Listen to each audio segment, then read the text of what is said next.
The next chart we're going to look at is of a Pisces ascendant. And this was a client that I had recently, and she gave me permission to use her chart because I thought it would be helpful to explore some of these basic principles.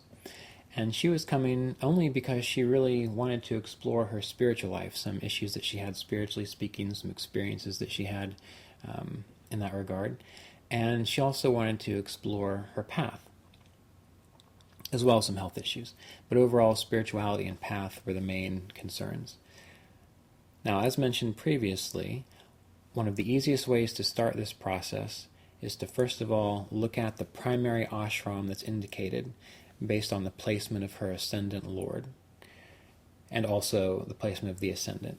We see she's a Pisces ascendant, which is the natural 12th sign. We have to remember the 12th sign, like the 12th house, is a moksha house, a house of liberation, of freeing oneself from karma, of not necessarily participating so strongly within the world of activity. So we see that she's naturally going to go in that direction, first off. Second, just to make sure, we need to see, well, where is her ascendant lord? And we see that her ascendant lord, Jupiter, goes to the 4th house, which is also a moksha house, a house of retirement, of working from home, of being away from the world. And so this confirms that her main emphasis, her main direction, is going to have this sense of moksha, of liberation, which is probably one of the main reasons why, when she contacted me, the most important thing on her mind was her spiritual life. And interestingly enough, Jupiter also rules her 10th house, or her direction in life, her impact on the world, and that ruler of the 10th is in the 4th, which again is home. And so the first thing that popped into my mind around this person was that she probably spends a lot of time at home, probably would very much enjoy either working on homes, working from home, not necessarily being out within the public. And she confirmed that immediately, saying that she did have a home business for a while, and that she was very happy in that home business. And if she could, she would spend all her time just working on beautifying her home, fixing up her home, and working from home. That's where she feels most comfortable. And next we can look at the Rasi aspects on the ascendant. What do we see as Rasi aspecting the ascendant but Jupiter? We've already discussed Jupiter ruling the 1st in the 10th house. We see that the moon is Rasi aspecting the 1st house and the 10th house and the 4th house, and the moon rules the 5th. On one hand, this can deal with education, dealing with children, nurturing others, caring for others, for a number of reasons. Aside from the Rasi aspect, the moon is also planetarily aspecting the 1st house, and that's what gives the nurturing capacity. And the sun rules the 6th house, which is a house of disease, debts, overcoming obstacles, and Mercury rules the 4th and the 7th, which is also Rasi aspecting the 10th of impact in the world, and 1st of personality. Now, Mercury ruling the 7th, being the Mula Trikona sign, will show that this person does have good people skills. So even though she likes being home, she likes working from home, there is going to be a strong sense of interacting with others, communicating and relating to others. One thing that you can always pay attention to is whenever Venus and Mars are in combination. And that's what came to my eye next, is I saw that Venus and Mars were in combination within the 6th house.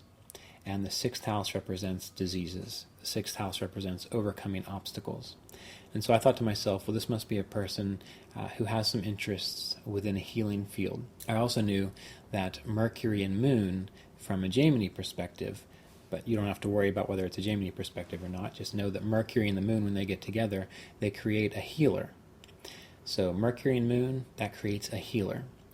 Mercury, fascinatingly enough, is a planet that deals with aromatherapy and scents. And I remembered that, knowing that the sun, homeopathy, the moon can deal with herbs and positive affirmations. Mars can deal with acupuncture and surgery. Mercury deals with aromatherapy, scents, and tastes. Jupiter deals with seeds, spiritual practices, higher knowledge, counsel, sound healing, and also astrology. Venus can deal with massage and body work, and Saturn can deal with fasting. So if you know that, that can give you some direction in regards to the kinds of healing work that a person either benefits from or may even be able to give in an effective fashion. But anyway, so that Mercury is Mula Trikona, pretty strong there, which shows that there's going to be some healing aspect with that moon as well. But I thought, well, maybe this person's a massage therapist. Why is that? Because going along with our plan of what we look at, if we look to the second house is Aries. We see that the second house is being Rasi aspected by Venus, which is a planet that deals with massage and body work. Now, Venus also rules the third house, and Venus rules the eighth house. So the third house is working with one's hands, so that would speak more to body work. The eighth house deals with chronic long-term diseases. And I saw that Mars was in Leo, Rashi aspecting the second house. And Mars rules the second house, and Mars also rules the ninth house.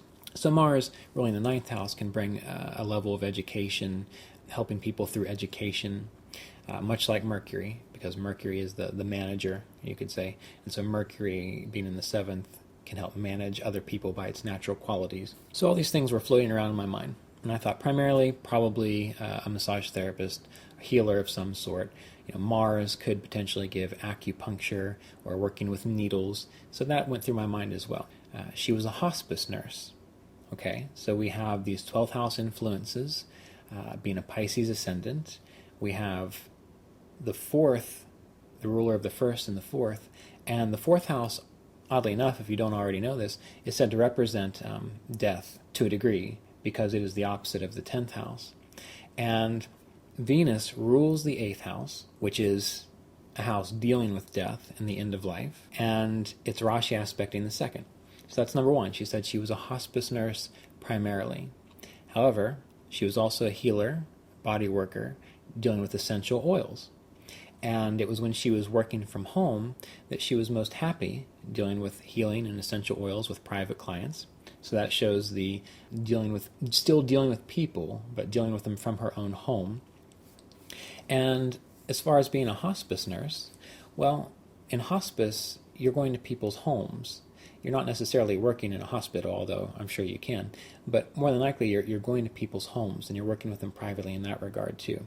So again, we can see how all of these different areas of life get tied together in regards to her work. And when I mentioned the healing profession to her, she said, oh, well, yes, I'm a nurse.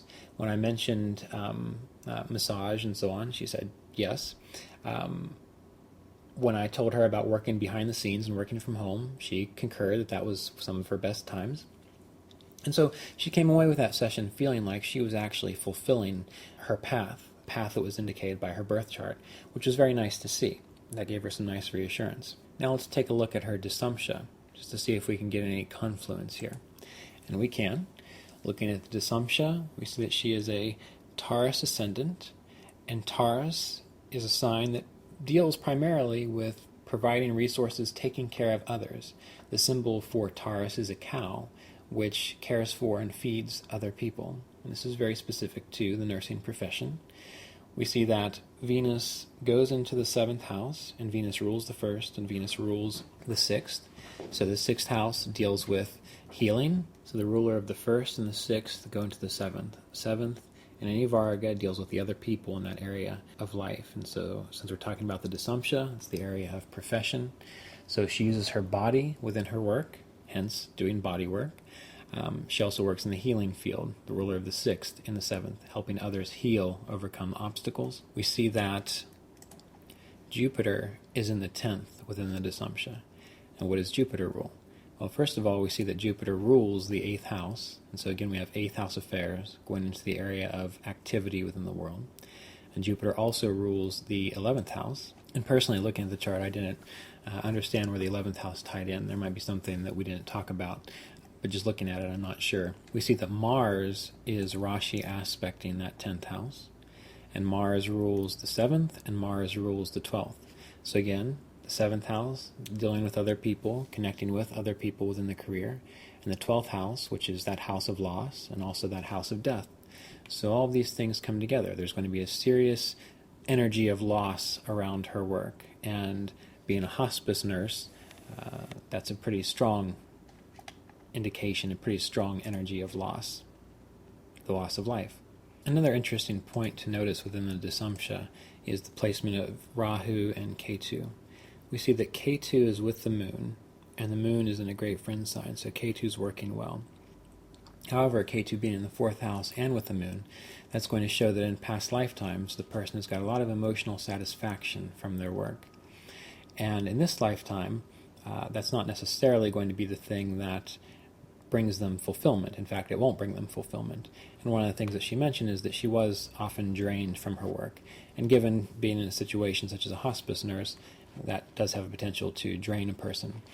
But we need to look to Rahu. Rahu is in the 10th house, which means that the person is learning to put themselves out there more in the world, to not necessarily retreat from work, which is a tendency that she does have, which is why she likes staying at home and so on, but to actually work for the sake of work. Work is her spiritual life. This can indicate that work itself is what her soul wants to develop, to actually be in this world, to see that the world, being in this world is no different than any other world, and that when she gets a handle on her activities in this world, it will also benefit her spiritually speaking, and it will benefit her philosophy and her higher understanding. Why is that the case? Because Jupiter is with Rahu, which can show that one of the things that she needs to develop is that higher understanding. It can show a person who's sort of stuck in a belief system and needs to stretch out beyond it to see that the world, as one person said, the kingdom of heaven is as much here as anywhere else. And this is one of the things that she was struggling with. She had a sense that there was something greater beyond it. If she could just get there and stay there, that would be fantastic. So there was a bit of an escapist mentality, which makes sense when you've got a moksha-ruled chart. You kind of want to get away from the world. But we always need to find that balance. And so it's learning to be in the world but not of it. And this comes out within her career and her work, and it's shown within these placements of Rahu and Ketu within the Dasamsha. And if we're looking at the Dasamsha for timing, we can tell, is this going to be a career or a path, or is her impact on the world going to be one that brings her a lot of status? Is it going to be one that she's able to fulfill through hard work? And what we see is that the sun is in debilitation, which means that her work is not meant to have status. It's not going to give her a lot of status within life. Not status that she's happy with, at least. And Saturn, even though technically he's in a friend sign because he's friends with Mercury, by his dignity he's in a neutral sign, which means that the work she does, it'll be good work, but it's not going to be anything that's going to get her recognized. And this goes right along with her chart. A behind-the-scenes chart, a person who's here to be of service in the healing profession. But as far as the D10 goes, status and prestige, that's not what it's all about for her. And this is an important thing to remember, because certain paths that we take, certain areas of life, don't require that everything be fantastic and full of bells and whistles and all kinds of wonderful support. What's really important is the person walking the path that they're meant to. And if that path is meant to have fame and status and prestige, then we want to see that it does. However, if it's not that kind of path, then that's not something that we need to be aware of, or we need to really, that's not something that we have to have within, say, the 10th divisional chart. Now let's take a moment to look at the Navamsha to see what is her level of fulfillment, commitment, and devotion to the path. First of all, let's start with the sun. Her sun is in a neutral dignity. Well, that's going to indicate that she is fairly committed, fairly stable, to an average degree, nothing fantastic. We see that the moon is in an enemy sign. Now that's going to mean that she's not quite as adaptable as she could be within her path. She might be fixated on certain things and try to stay the course, versus seeing that a change might be possible or necessary for her and then making that change. Mars is in its own home. Just knowing that Mars is in its own home is naturally going to show that this person is able to understand logically what needs to be done. And they can follow that logic and then remain firm on their path in that regard from a logical perspective. But it's not out of a sense of honor or loyalty or strong devotion. Mercury is in a great friend sign. That shows that she can manage the affairs of her path. She knows how to handle certain things. She can organize things well. And she can move forward in that regard. Jupiter's in a neutral sign. Her sense of greater fulfillment within the path, seeing it in regards to the bigger picture, is neutral. Venus, it's in a neutral dignity. Venus, too, is going to give neutral or average devotion to one's path. Saturn is in a great friend sign. This means that she's going to be able to bear the burdens of her path. Whatever comes her way, she will understand that she needs to keep moving forward, and she will understand that bad things happen as well as good things, and she won't get too hung up on the bad things. So again, there are all these influences within a person, whether it's the Dasamsha or the Navamsha, and that's going to give some personality characteristics, how they're going to walk their path, how they're going to understand their path and deal with their path.